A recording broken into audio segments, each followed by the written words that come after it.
ปูเอ้ยขอเงินแน่ค่ารถสิพาลูกกลับบ้าน100,000เด้อนี่อย่างซอมให้ลูกนี่บ่มีเงินกลับบ้านทีวะมีบ่น้อเงินกูปะนี่มีบ่น้อเงินกูเนาะโอ้มี50,000เอาตัวซอยเจ้ากลับบ้านเด้อ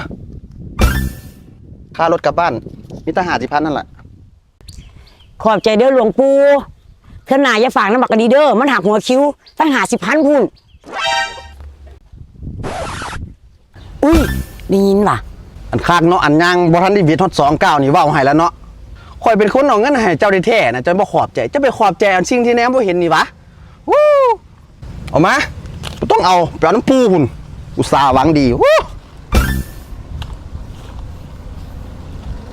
เจ้าจะไปขอบใจอีหยังต้นหมอกต้นไม้คือว่าไปขอบใจแล้วพูนหู้จะถ่ายนี่แหละขอย่างเลือกเลยดอกแม่มึงเอ้ยถ่ากูเนี่ย